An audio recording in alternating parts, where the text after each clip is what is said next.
안녕하십니까. 행복이 먼저다. 오늘은 용기 있는 사람이라는 제목으로 몇 말씀 같이 나누도록 하겠습니다. 용기 있는 사람이 있고 용기 없는 사람이 있어요. 그 두 명은 살면서 엄청난 차이를 보이게 됩니다. 용기가 있다, 용기가 없다. 그것은 어떤 두려움을 맞설 수 있느냐, 맞설 수 없느냐, 그 차이가 아닌가 생각됩니다. 두려움에 맞설 수 있는 사람, 용기 있는 사람이죠. 두려움에 맞서지 못하고 피해가는 사람은 용기 없는 사람입니다. 두려움을 피해가는 사람은 성취가 떨어지겠죠. 하지만 그 두려움에 맞서서 그 두려움을 이겨내고 이룩해내고 그런 사람들은, 용기 있는 사람들은 좋은 결과를 많이 만들어내게 되겠죠. 자, 여기서 중요한 것이 두려움이에요. 두려움에 맞설 수 있는 것이 용기 있는 사람인데, 두려움에 맞설 수 없는 사람이 용기 없는 사람이 되는데, 이 두려움에 대해서 진지하게 생각해 볼 필요가 있습니다. 우리가 살면서 두려움을 느낄 때가 있죠. 두렵고, 그 어떤 걱정, 그다음에 불안, 두려움, 그 불안에 내가 맞설 수 있느냐, 우리가 맞설 수 있느냐, 용기를 낼 수 있느냐. 여기서 이 두려움은 우리가 만드는 경우가 많습니다. 사실 일어나지 않을 일, 생기지 않을 일에 대한 두려움을 가지는 경우가 많다는 거죠.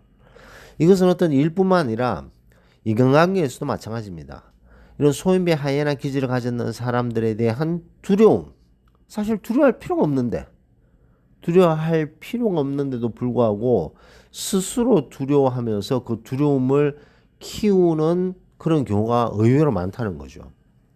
두려워할 필요가 없는데, 당당히 맞서도 되는데 스스로 두려워하고 그 두려움을 키워서 도망가게 되고 회피하게 되고 용기 없는 사람이 되고 결국에는 질질 끌려다니고, 그런 일들이 벌어지는 것이 일어나지도 않고 생기지도 않을 것에 스스로 두려운 것을 만드는 경우가 많다는 것을 알 수가 있습니다.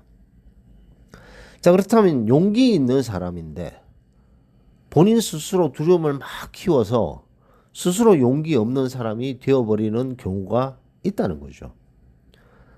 그렇기 때문에 자기 자신의 어떤 두려움을 느끼고 있다면 그것이 본인이 키운 두려움인지 실제 두려움인지 진지하게 생각해 봐야 된다는 거죠.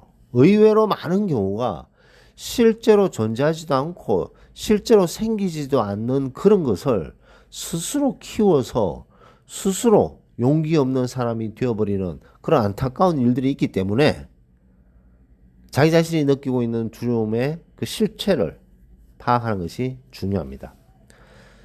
그러면 용기 있는 사람이 되는 거죠. 왜냐하면 그 쓸데없는 생기지도 않을 그런 두려움을 스스로 만들지 않으면 용기 있는 사람이 되는 거죠. 당당히 맞설 수 있기 때문에. 그래서 오늘은 용기 있는 사람, 두려움에 맞서는 사람, 용기 있는 사람, 그리고 그 두려움은 생기지도 않는 그런 두려움을 스스로 만들지 않는 것이 중요하다라는 것을 강조하면서 녹음을 마치도록 하겠습니다. 감사합니다.